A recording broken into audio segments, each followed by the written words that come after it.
উপস্থিতি তার ফলে আমরা দেখতে পাই একজন শ্রমিক 5 লক্ষ 6 লক্ষ টাকা 4 লক্ষ টাকা খরচ করে বিদেশে পাড়ি জমায়। কেন জমায়?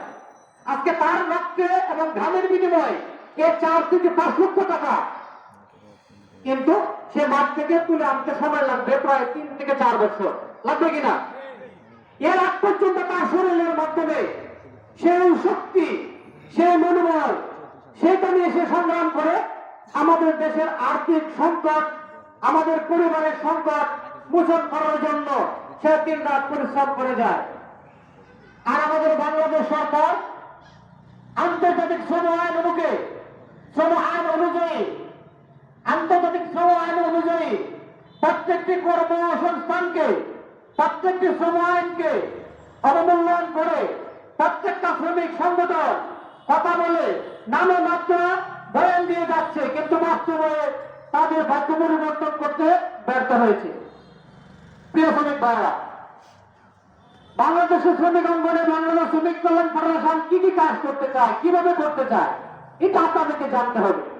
এজন্য একটু কষ্ট করে হলেও আজকে আমাদের প্রোগ্রামটুকু শেষ করার আহ্বান জানাই আপনাদের কাছে। প্রিয় শ্রমিক ভাইরা, আমাদের মারিয়া ইউনিয়ন শ্রমিক ভাই সহ প্রত্যেকটা উপজেলা আমাদের সদর ইকসারাত ইউনিয়ন আমরা একটি রেজিস্ট্রেশন এনেছি, যার রেজিস্ট্রেশন নাম্বার হলো ময়মনসিংহ 59। সেই রেজিস্ট্রেশন নাম্বার দিয়ে আপনি কি করবেন? প্রশ্ন আসতে পারে, আমাদের এই শ্রমিক সংগঠন, অনেক সংগঠন আমরা করেছি, এটা কি দরকার?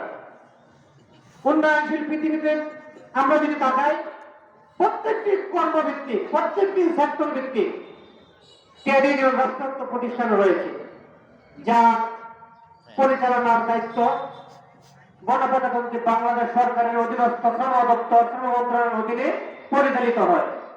এটি একটি বৈধ পন্থা, আর আমরা সেই বৈধ পন্থাকে ভায়োলেট করে যার যে মতো আমরা কাজ করে যাচ্ছি, যার ফলে শ্রমিকের জায়গায় থেকে যায়, আর মালিক কোটিপতি হতে হতে একদম আপনার একটা গ্রুপ ইন্ডাস্ট্রিজ থেকে 10টা গ্রুপ ইন্ডাস্ট্রিজ হয়ে যায়।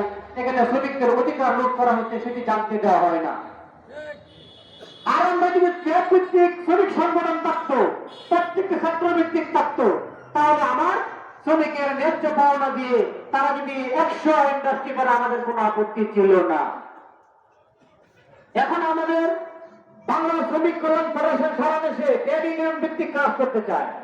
অন্য অন্য শ্রমিক সংগঠন কে কি করে সেটা নিয়ে আমি মন্তব্য করতে চাই না। বাংলাদেশ শ্রমিক কল্যাণ ফেডারেশন চায় রাষ্ট্রীয় প্রতিষ্ঠান হিসেবে, সরকারি প্রতিষ্ঠান হিসেবে সেটাকে কাজে লাগিয়ে শ্রমিক